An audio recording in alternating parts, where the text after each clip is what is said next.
Well, good morning. Hello and welcome to the Health Literacy Solutions Center's January webinar. Happy New Year to everyone. My name is Jennifer Pierce and I will be moderating today. We are thrilled to have you join us for our first webinar of 2020.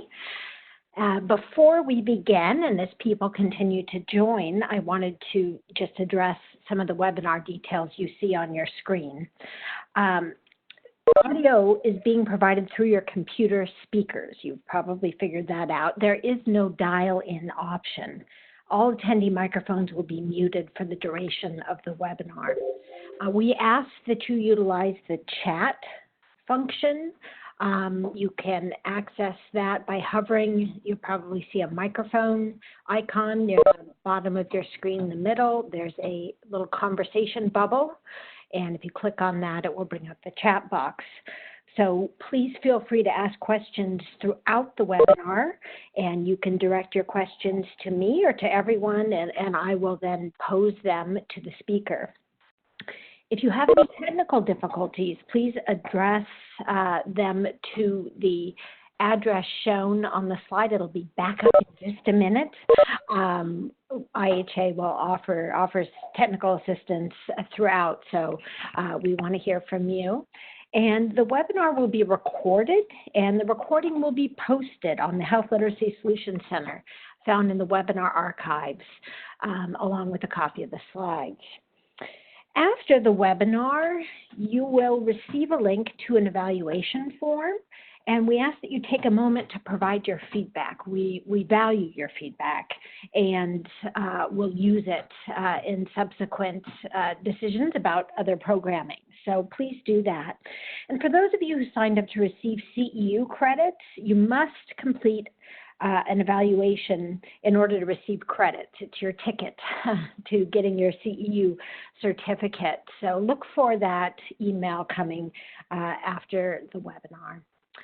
So we're getting switched over to our presenter slides, and I just want to draw your attention to the fourth bullet down, technical difficulties. That's the email, support@healthliteracysolutions.org. If you're having any technical challenges, we'll provide assistance for you.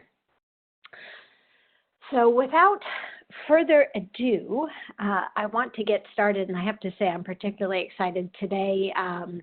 We are joined by Dr. Cynthia Baur, who happens to be one of my personal health literacy heroes.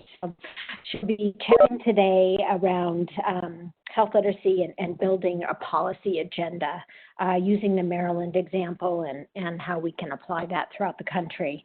We'll start with a policy overview today. Why do we need a policy agenda for our field? What types of policies might relate? We will talk about she'll review some of the topics discussed at the 2019 Health Literacy in Action Conference. Please be thinking as she is presenting about the topics. Please be using that chat box to type in and submit your comments and suggestions throughout, because we will have a break in the webinar. So we can have some back and forth discussion that I'll be posing to her, and we want to make sure we have your ideas in. So it's never too early to submit your thoughts via the chat function. And then finally, we'll close with the policy action and how organizations and individuals can influence the policy development process. And we'll talk about, what we can do moving forward with the ideas that have been surfaced during the webinar today. So without further ado, I'll introduce our speaker, Dr. Cynthia Baur. Cynthia is the director of the Horowitz Center for Health Literacy at the University of Maryland, and it's a post she's held since January 2017.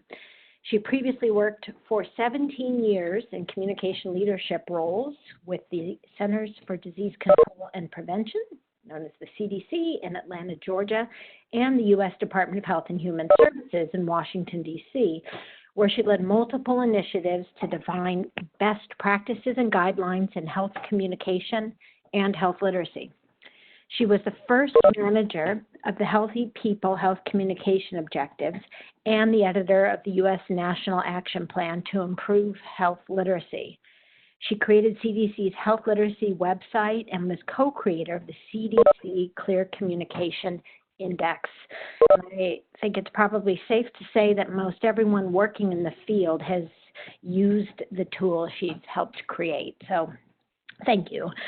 Cynthia, I will now turn the presentation over to you. Great. Thank you, Jennifer. Can you hear me okay? I can hear you just fine. Great. So one thing, I think if it's possible to sort of mute the people beeping in and out, that might be helpful during the presentation. And I'll ask that our technical assistance lead, Mario, if that's possible, to mute that audio notification that folks are still joining us. Okay. Yeah, unfortunately, that is not an option. Okay. Maybe you could just turn down your volume, Cynthia, do you think? Lower? Okay. It might make it a little less annoying. Okay, great. All right. Thank you. Okay, well, there we go. Just a little delay in advancing the slide. So welcome to today's webinar. We're going to be talking about a health literacy policy agenda, which may be a new aspect for health literacy for some of you. We're going to talk about some specific work that's been happening here in Maryland that we talked about at the October 2019 Health Literacy in Action Conference. But we're going to keep it also broad so that we talk about what might be possible for policy developments in your areas. That's either geopolitically or in the topics that you work on. And so this will be how we're going to chunk the discussion. We're going to talk a little bit about why the health literacy field needs to start focusing more on policy development and implementation, and what kind of policies might relate to health literacy work. We'll review the topics that we talked about at the Health Literacy in Action Conference and share some ideas and topics using the chat function that Jennifer referred to. And then we'll close with a little bit of reflection and discussion on what kind of action we should be taking to help develop health literacy focused policies or contributing health literacy dimensions to other types of policy making. So let's just start by setting some groundwork about what is health policy. So according to the World Health Organization, a policy are the decisions, plans, and actions that we make to achieve goals.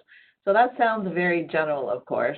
When I do a policy lecture for students, I often remind them that a policy is basically just a set of ideas and proposals about how to address problems. And health policies can, there can be decisions not to develop a policy for something. So you can examine a problem area and determine that there's really no need for a public policy to address that. There may need to be more research, or there may need to be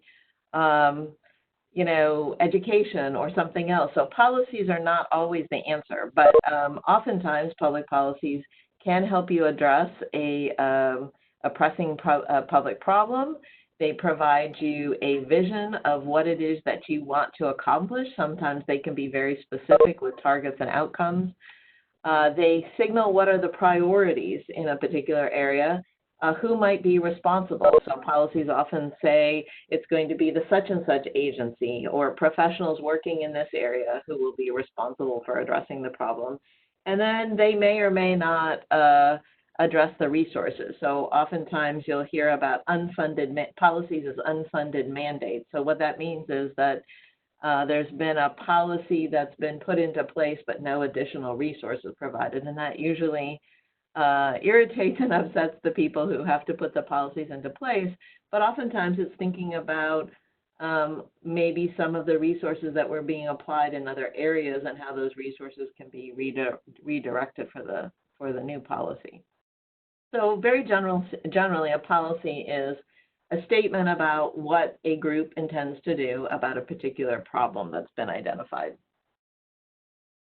So policy making is core to public health. So those of you who've come up in public health, either through practice or through formal education, know that policy development and monitoring is a core public health function. It's essential if you're thinking about how to make change at the population level. It's one thing if you're working, as a clinician at the doctor-patient level, there are probably policies that guide how you do that, but you're not going to have a policy for each individual patient. The policies make sense when you're working with groups or larger geographic areas and you're trying to address something at a geopolitical or population level. And policies provide a framework for how you're going to address that problem and what kinds of resources might be required. You can think about policies affecting organizations or organizations developing their own policies. You can think about policies that affect a broad topic or issue. So, for example, diabetes or HIV or maternal and child health. Or it can be a policy that addresses a geopolitical area, such as a city or county or state. So these are some examples from both healthcare and public health that we deal with at the Horowitz Center, and also we'll be talking about some of these in some of the Maryland examples. So in healthcare, there are typically policies about how to do patient education. That can be what you're going to provide patient education about, who will provide that education, who will be the recipient of the education, what that patient education is trying to accomplish, what kinds of guidelines and standards. So those might be examples of things that a patient education policy might address. We're going to talk a little bit today about policies related to provider education and training. So what should providers be trained in once they are licensed to practice in a particular area? What kinds of continuing education might they need? What kinds of skills and competencies are they expected to have? We know there are policies about hospital length of stay. I know that eons ago when I was pregnant, the hot topic was the fact that you only could stay so many hours in a hospital once you had given birth. And there was a lot of discussion and controversy about was that the appropriate policy to have. So right now, hospital readmission is a hot policy topic. And that has implications for health literacy because if people are being discharged from a facility before they're prepared to do the self-care that's required at home, they may either be back in the hospital or they may end up trying to struggle to get their questions answered and figure out how to do the self-care appropriately. There are policies about care coordination programs. We're going to be talking about that today. So there's increasingly a focus on what are the things that people need beyond the actual clinical services to manage their health and prevent new health problems from developing. And so care coordination is an approach for doing that. And then community benefit programs are something that the health literacy field I don't think has talked much about, but the Institute for Healthcare Advancement and the Horowitz Center are planning a series of sessions on talking about community benefit programs as an opportunity for doing health literacy work. They are related to nonprofit hospitals' responsibilities in the community. And so community benefit programs are responsible for allocating those resources in the community that the hospital is spending. Okay, so in public health, some of the examples are then, as we know, vaccinations are a hot topic, and there's a lot of discussion and consideration of what are the appropriate policies related to requiring vaccinations for participation. For participation in things like school or workplace, and those have health literacy implications because there's a lot of communication and information that are required to explain vaccination policies and what are the benefits of vaccination, as well as address any concerns that people have. If you work in public health, you know that being prepared for emergency response, for example, like natural disasters or bioterrorist events, it requires a lot of communication and education. And so thinking through those policies about how to make sure that you have networks and relationships and communication plans in place so that you're ready for any emergency or natural disaster that might come along. If you've been looking at the headlines the last couple of days about coronavirus, you will know that screening and monitoring for infectious disease is always something that we have to be mindful of in public health. So there's always new viruses that are appearing, and they can spread quite quickly. So how we explain what the screening and monitoring procedures will be, who's going to be screened and monitored, what does the screening and monitoring results mean? If people are going to be put into isolation, what does that mean? So there's a lot of information and communication around the spread and control of infectious diseases. We know that explaining health insurance and social service requirements and eligibilities, that those are often spelled out in public policies, but then that falls to health communicators and educators to do the work of explaining those policies to people who are trying to take advantage of the benefits or services that are available. And then finally, public health communication campaigns are another way in which a policy may, for example, require an agency to conduct a public communication campaign, but then again, it falls to the communicators and educators to define and scope out how that campaign will be implemented and evaluated. So at the Health Literacy in Action Conference this last fall, we had a half day that focused specifically on Maryland health policies and the health literacy aspects and implications of those policies. We had 3 sessions. One looked at new primary care policy in the state. Another one looked at the state's health benefit exchange that was created as part of the Affordable Care Act. And then the third session looked at language access and provider skill policies that are specific to Maryland. So just very briefly to let you know, Maryland has a very unique healthcare payment model.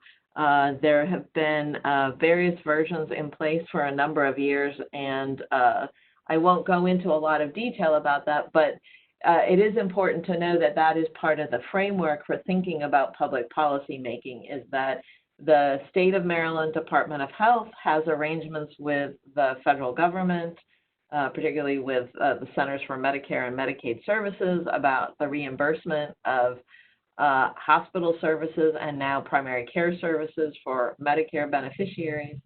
But that has implications for how healthcare services are paid for throughout the state for all populations.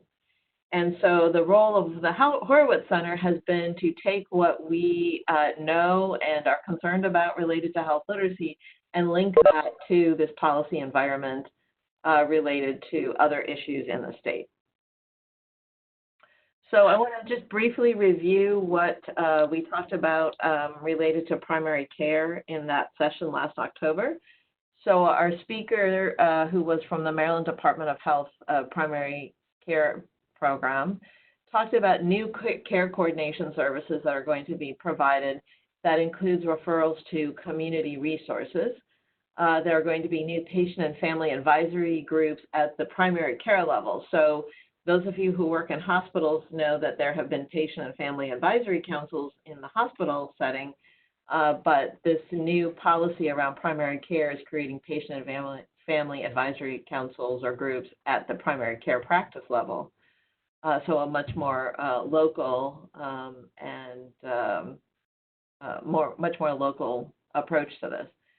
The policy also calls for extended service hours and locations, including use of telehealth and in-home services to then expand not only access, but the ability from a health literacy perspective for people to potentially engage in more question asking, get more information, and potentially have a greater opportunity to interact with different types of providers. And then the last aspect of this policy that's relevant to health literacy then is a commitment to an improved patient experience and greater patient satisfaction. So our speaker suggested that some of the health literacy connections were going to be around enhanced patient communication and education.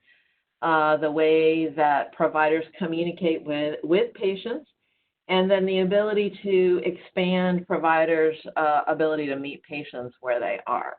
So these are all things that we would like you to think about and comment on through the chat box, because there'll be a couple of opportunities where we pause and reflect on the things that you've been offering through the chat function. So our second session that afternoon looked at the Maryland Health Connection, which is the benefits exchange for the state. And our presenter on health insurance talked about the multiple communication channels that they've been using to reach eligible and enrolled beneficiaries. They have really focused on trying to provide easy-to-read information and materials and to focus on explanations of the covered services. So if you think about this, you know, for a while now, the health literacy field has been talking about there's really sort of a two-part process to health insurance. There's getting people enrolled in the benefits, but of course, once they have the insurance, it's using that insurance. So within Maryland, there's been a big focus on how to provide plain language explanations of these covered services, particularly the screening services, given that those have been available at no cost. So our speaker suggested that there's always more that we can do in the state to use multiple channels and sources to reach people.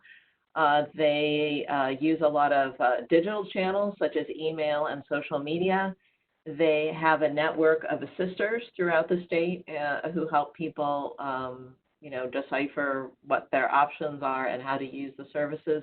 And then they work with a lot of stakeholder organizations. So they provide information in person through presentations and print and other materials to these stakeholder organizations. So our last session of the afternoon last October focused on language access and provider skills. And this grows out of the fact that Maryland has two laws in the state that pertain to how our health professionals are educated, and then once they have their degrees and are licensed to practice in the state, how they continue their education and training in health literacy, disparities, and cultural competence. So the way the laws are written, they are basically recommendations. So they are recommendations to the colleges and universities in the state to provide this kind of training, and then recommendations to the licensing boards to promote the training in these areas through continuing education. So one of our speakers talked about the fact that even though we have these laws, there are no requirements for education and training in these areas, just recommendations, and that who is educated and trained is not tracked and reported on a regular basis. Our second speaker, who was talking about language access that afternoon, came from a local clinic that primarily serves an uninsured population for whom English is not first language. And so they have a lot of challenges around language access because their whole set of services has to be organized that way. And one of the things she talked about was that when they reviewed their policies, both for language access and health literacy, they found that they had incomplete or no organizational policies really linking language access and health literacy. So they had a lot of policies around language access, but not necessarily policies that linked the language access and health literacy issues together. So some of their suggestions were around, sort of a more robust interpretation of the culturally and linguistically appropriate services standards. So many of you might know the class standards as addressing like translation and interpretation issues, but the opening statement of the version 2.0 of the class standards lays out health literacy as a foundational issue for doing culturally and linguistically appropriate service provision. So right from the beginning in the class standards, those two issues are linked, and I think they provide a foundation then for organizations to think about how their policies would join those two together. There's also some more work that can be done in terms of expanding medical interpretation and increasing the number of bicultural staff. There's obviously room for improving the work that we do on education and training effectiveness. So if you want to think about, it's always possible to put together, a 1-hour lecture or a webinar on a topic, but really thinking about what makes that most effective, what would constitute a set of best practices for doing health literacy education and training, and then, of course, the challenge around required versus recommended. How many organizations will actually do something that is only recommended rather than required? And then the last point that our speakers talked about was how involved the community gets in shaping how providers are educated and trained. So we can have one idea from the professional perspective about what would be appropriate provider education and training, but it could be a completely different set of perspectives if we were actually to go to the community and actively involve them in helping define how health professionals are educated and trained.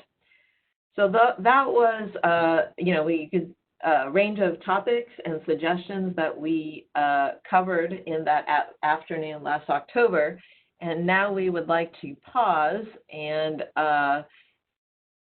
reflect on your ideas to the topics and speaker suggestions that I just reviewed, and if there's anything that you think is missing from the list. So Jennifer has been monitoring the chat, and I will turn it back to her for what people have been talking about, because I've been focused on the slides, so I haven't seen what's been going on. Oh, thank you. Thank you so much. What a robust list of ideas, and inspiring, frankly, to see what's coming out of Maryland. I just want to remind everyone, you can use your chat function. You can send the chat to everyone. You can send it directly to me, Jennifer Pierce, and pose your questions throughout this discussion. We do have a question from Laura Sutton asking, so how do you enforce those requirements? Or is the policy concept that Maryland states these are ideals, the ideals of primary care? We're referring to your first set of policy solutions related to primary care. So is the policy concept that Maryland states are the ideals of primary care, and the providers choose whether or not to comply? Where are the teeth?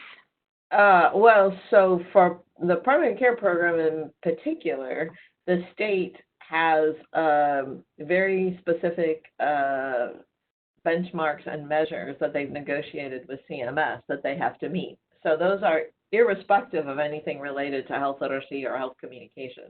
So the things that I talked about were the things that the speaker from the Department of Health had called out in terms of I can go back to that list if that would be helpful.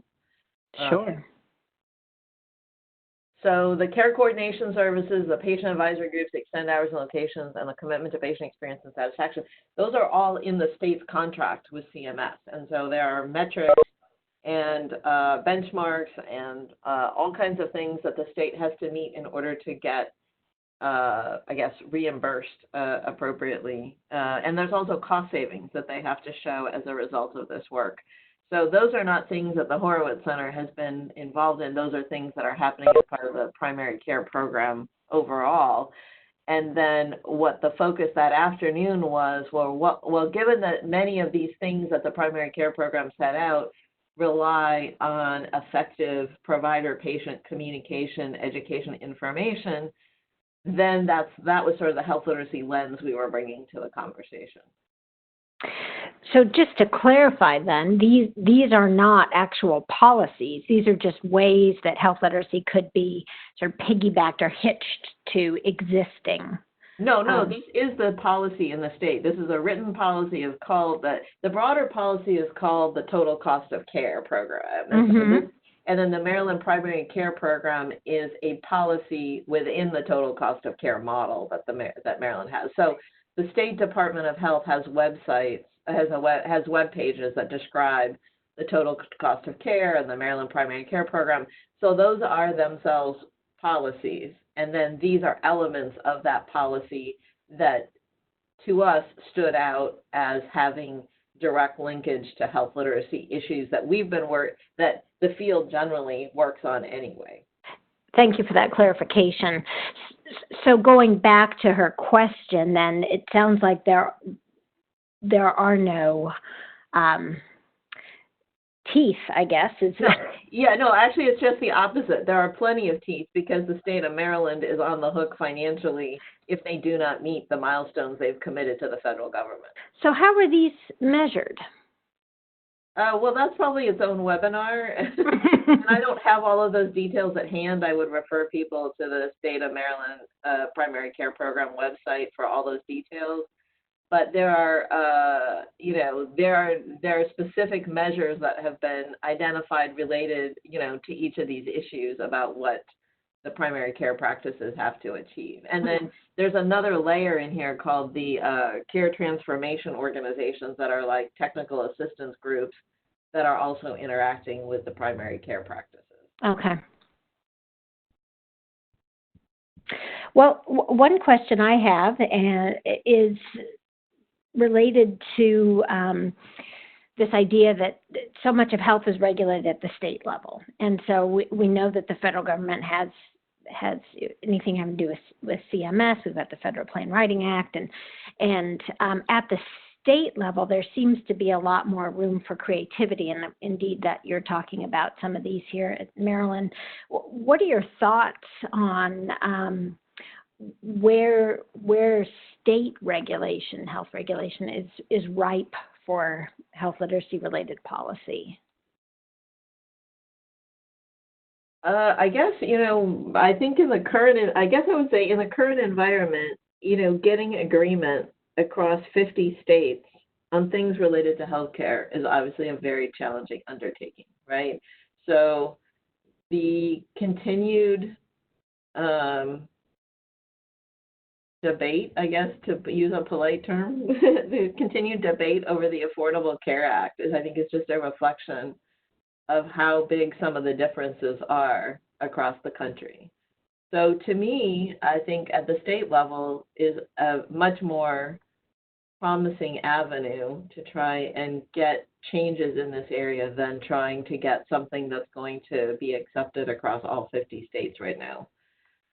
That's just a personal opinion, just based on looking at the landscape. But I think, that's why I prefaced the discussion by saying Maryland is unique because it's the only state in the country that's negotiated this particular form of reimbursement for hospital services with the federal government.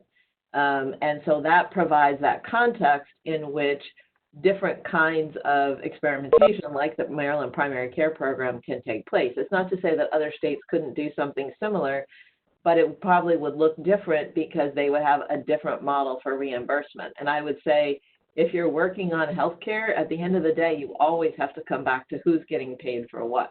That is always the question people want to answer and have to answer, is who's getting paid for what.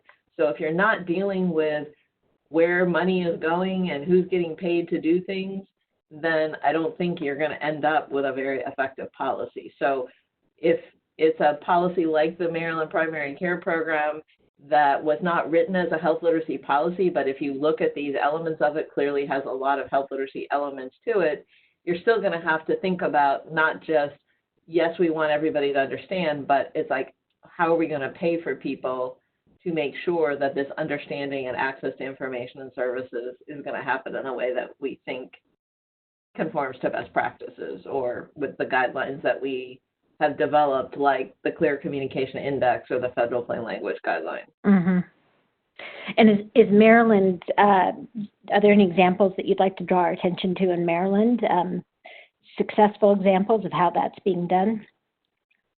Well, the Maryland Primary Care Program just went into effect a year ago, January. So this is all brand new. A lot of the first of 2019 was spent, primary care practices had to apply to be in this program, right? Because they the things that I'm outlining on this slide are things that they had to change about the way they practice. Like, so for example, they weren't maybe some of them were, but a lot of them were probably not doing care coordination in the way that it's outlined in the Maryland Primary Care Program. So primary care practices had to be willing to say, in exchange for enhanced reimbursement, additional financial resources, we're willing to commit to do this care coordination. We're willing to commit to involving patient and family more directly as advisors and providing feedback. We're willing to offer longer hours and do telehealth and make in-home visits. We're willing to focus on the patient experience. So that was the exchange that had to happen, is like there was going to be technical assistance and more financial resources, but the practices had to commit to making these changes. And so really all of these things were just being put into place last year. So I think this year, and I'm drawing a blank, I believe this is a 4 or 5 year program in the state. So it's really going to, I think this year and beyond is when we'll start to see how practices are doing in terms of being able to apply those resources to meet these benchmarks. And for the rest of the states that don't have this unique reimbursement arrangement with the federal government, what is your advice for those of us working on the policy front? I've been told that, and you alluded to this, the idea of looking at what's important to your state already, or where folks are already spending money for reimbursement, and then hitching health literacy to that. And class standards was a wonderful example that you gave. Health literacy is front and center. In California, we just started ACE screenings. It's required now, adverse screening for adverse childhood events. At the primary care level, that's required. So that's an opportunity here in California. Are there other suggestions you have or ideas about, sort of hitches that are out there that folks could link health literacy to across the country? Obvious one is the 30-day readmission to hospitals. So that's not unique to Maryland. Everybody's got to worry about that. And so, that's why the Agency for Healthcare Research and Quality put out the RED toolkit, right? The re-engineered discharge toolkit that has a lot of health literacy components to it. Right. So obviously discharge is a very complex process, right? I mean, health literacy is only part of what discharge as an activity. And I mean, I've been at plenty of conferences where discharge, you have discharge nurses or other staff saying, this is just impossible. People are trying to get out the door and they don't, they're tired, they've been in the hospital, they don't feel well, whoever's picking them up to take them home, or however their ride, whatever their ride out of there is, or they're just impatient to go. That's not the moment for people to really listen and focus on what's going to happen. So, discharge obviously has to be a process, just like people have talked about informed consent being a process. It's not a 5-minute, here's a piece of paper, sign it, now you go, even though practically that may be how it often happens. But I think, everybody can focus on that 30-day readmission problem, because there are tools available to do that, and everybody's got to deal with that problem. Great, thank you. So. We'll have time for more Q&A at the end of the webinar as well. So as we continue here, please utilize the chat box if you have questions. So I think this transitions us then to our last section, which I hope, this will also stimulate more thinking from those of you who logged into the webinar, is we wanted to start a conversation that we hope to carry on at the IHA May conference out in California, and then the October Health Literacy in Action here in Maryland. So what we're trying to do is use those two conferences to kind of extend the opportunity to talk about some of these kind of bigger areas within the field. And policy development and action is one of those. It's relatively new.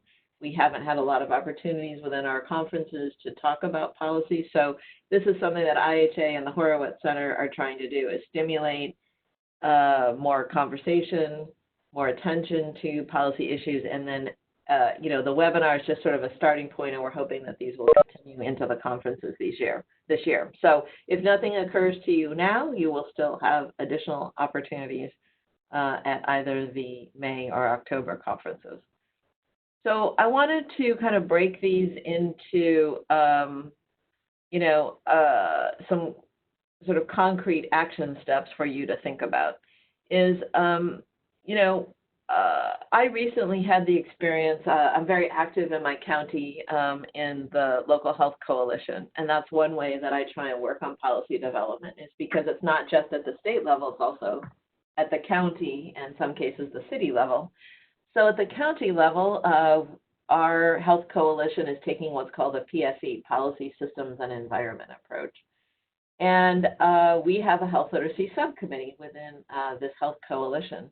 And one of the things that we've been doing is looking not only at the state laws and regulations, but also at the county. So that is one thing that you can think about, is what are the relevant laws and regulations in your jurisdiction or even within your organization. So we have healthcare facilities that are working with us to talk about this at the state and county level, but we're also encouraging them to use tools like the Universal Precautions Toolkit or the clinics and hospital health literacy environment tool, or their building health literate organizations. There's a number of tools that are available through the Horowitz Center's website, through the CDC Health Literacy website, or the IHA resources that your organization can use to assess its own policies and practices. So if you feel intimidated by saying, oh, taking on the county or the state's too much, start with your organization. I mean, that's the place you know best. It's the place where you might get the most traction. And I will tell you that even if you don't think you have influence, you probably do. So there's a member of our health literacy subcommittee here in the county who works for a federally qualified health center that has multiple locations. And she was sharing that she thought, it would be, that she didn't really have like a high enough level position that she felt like she could make some of the changes we were talking about. So we talked about it. She had participated, for about 18 months or 2 years in our committee by that point. And then she came back and told me that she had this opportunity to raise some of these things with some of the senior management in their facility and got a very positive response. And that one conversation with some of the senior leaders has now had ripple effects where she's been able to offer training. They've started doing an internal organizational assessment.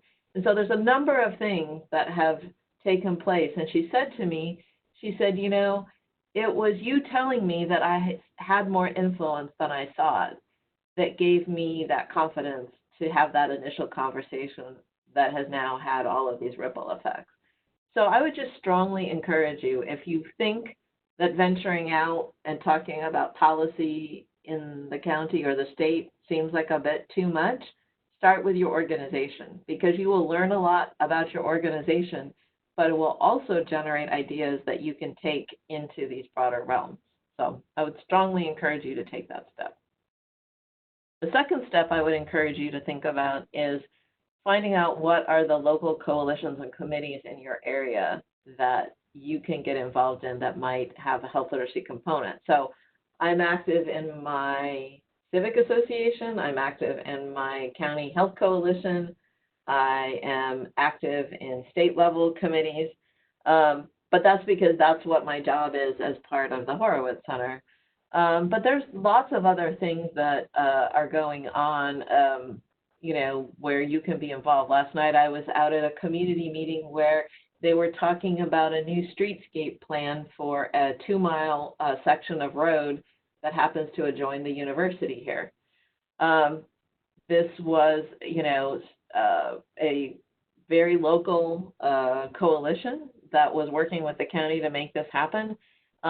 It was not framed as a public health activity. It was not framed as a health literacy activity, but they were talking about, for example, pedestrian safety. which is a public health issue. So there are all kinds of ways that you can find to get involved in local coalitions and committees and bring your health literacy perspective and thinking to this. And then I would just strongly encourage you, again, just think about the policy context where you have the most leverage. That's probably where you're going to feel most comfortable. You'll have the most knowledge.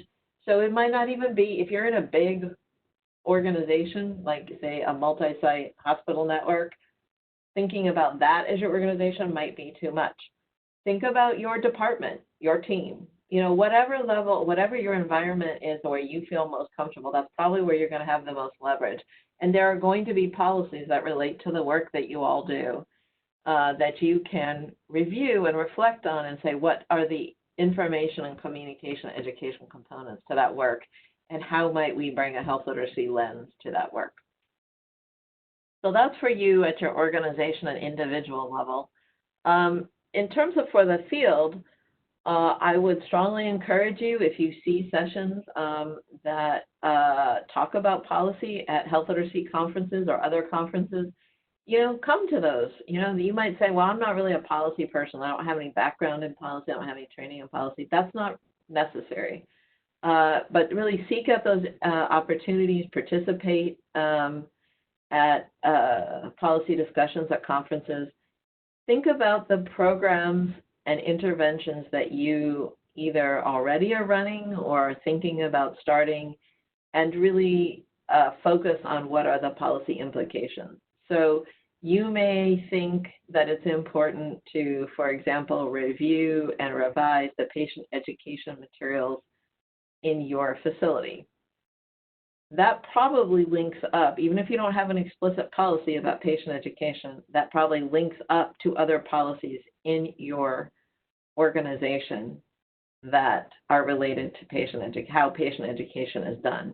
And it also might suggest opportunities for a new policy. For example, what kinds of skills and training should somebody have to be in charge of patient education, right? So a lot of times people end up with those jobs just because it was part of what somebody did before, or nobody else really wants to do that job, or, you were the person who showed up at the meeting and you got tasked with it. But really, this gives you that opportunity to think about how you want your health literacy program intervention to have the broadest possible impact. So those are just two ideas that we want the field at large to reflect on. But we also welcome your ideas, and we're hoping that this webinar will generate some ideas of what you would like to see the health literacy field tackle in terms of either linking up with other policies, like the ones I've been talking about here in Maryland, or what would be some new health literacy policies. So I know we were aiming to wrap up between 10 and 5 till, Jennifer, so you could do your final housekeeping details. So let's check in and see what, if anything, has been coming in through chat that you'd like us to address before we wrap up. Well, we have a group that I think is focused on absorbing the information. We've not had very many questions posed, which tells me that you've been very comprehensive in covering this area.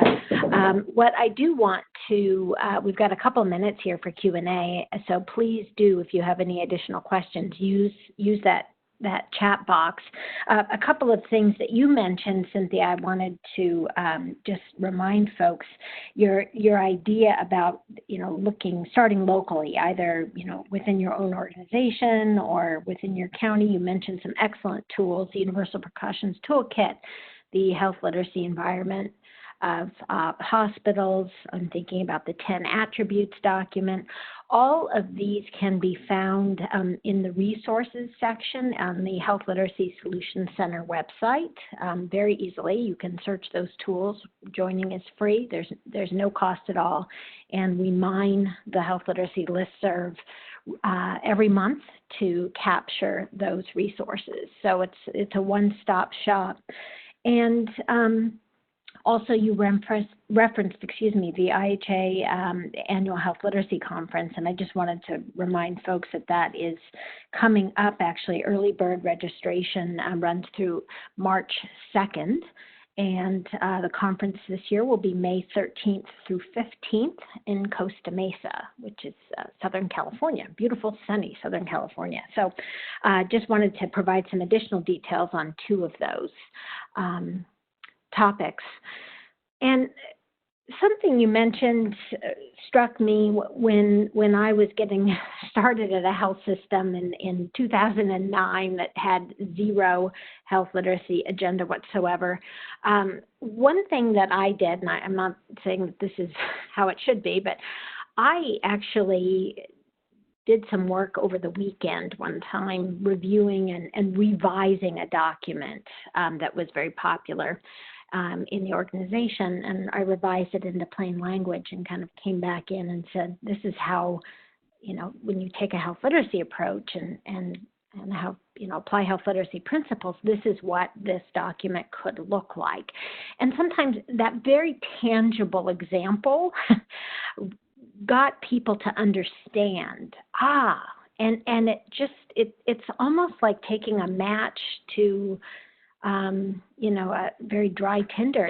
Folks are craving understanding. Folks are craving, clarity, and it took off. So I was curious if you've had other examples like that, or if anyone on the webinar has done sort of unorthodox ways to initiate health literacy. Well, I think being concrete is a great health literacy principle. We talk about that all the time. And, we know that when we're communicating with, consumers or patients or beneficiaries or clients, whatever our role is in relationship to people, the more concrete we can be, the better. So it works with our colleagues too. So I would absolutely endorse that as an approach. And I think the other thing is it provides an opportunity to get people talking about what they think health literacy is. So we've done a number of things here in Maryland to talk to our health department staff. We also have something called local health improvement coalitions in every county in the state, or sometimes they cross counties, but there's, close to a couple dozen of these local health improvement coalitions across the state. And there are a lot of people who talk about and identify things that they do as health literacy. And when we ask them what that means to them, we have, a wide range of ideas about health literacy. Mm-hmm. So I think your approach, Jennifer, can also help start those conversations about what people think health literacy means.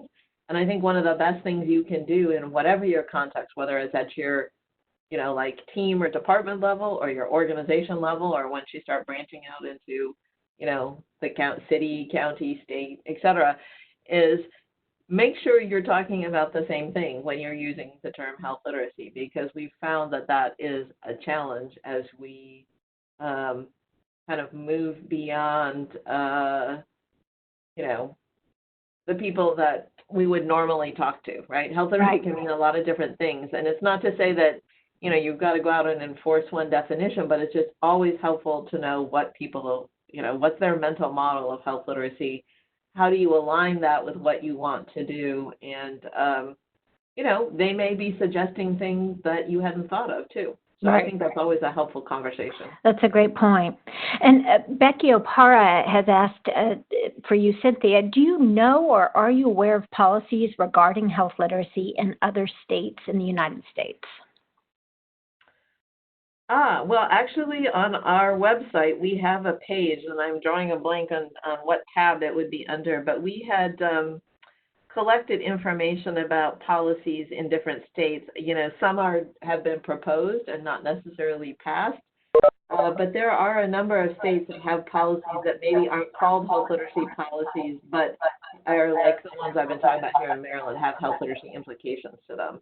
So I would refer you to the Horowitz Center website, but I'm just drawing a blank on which tab it's under at the moment. Okay, wonderful. Thank you.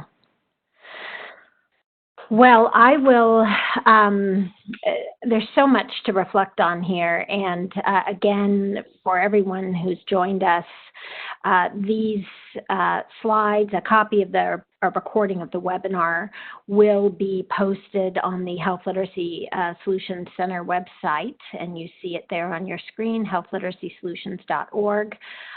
We will send an email out to everyone who registered, letting you know when the recording has been posted. And I want to draw everyone's attention to the fact that we have our February webinar already scheduled. You can register today. It is Always Use TeachBack with Dr. Marianne Abrams, scheduled for February 11th. 2020. Again, these are all free. You do have to be a member of the Health Literacy Solutions Center to register, but it is free. It takes just a few moments to sign up. And just a final reminder that you'll receive an email containing a link to a brief online evaluation. And if you registered for CEUs, you do need to submit an evaluation in order to receive your certificate. So please do that. Cynthia, I just want to thank you again for today's presentation, and you've given us so much to think about. Also, for those of us who could not attend the Maryland webinar, I feel like we have a really nice sense of what transpired there, and maybe we can plan ahead to get there this coming October. Can you refresh our memory on the dates? I hate to put you on the spot, but do you know the dates of the next conference this coming October? Yes, I do, and I'm going to pull them up really quickly. Sure. So while you do that, I'll just say... Yes, it's the 18th, 19th, and 20th, and the other thing for people to know is that we are combining the Health Literacy in Action with the Health Literacy Research Conference. So it will be a combined research and practice experience for you this year, and so we're very excited about that. It's going to be October 18th, 19th, and 20th here in College Park, Maryland on the University of Maryland campus. Wonderful. So we have May, the IHA Annual Health Literacy Conference, May 13th through 15th on the West Coast, and then East Coast, October 18th through 20th. So two wonderful chances to interact with colleagues in the field and explore more about these topics.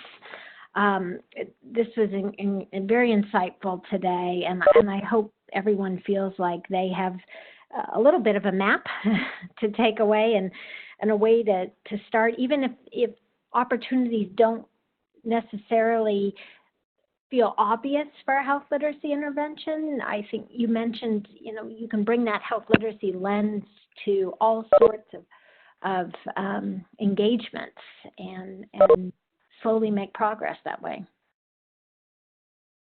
Yeah, so I look forward to hearing what people try.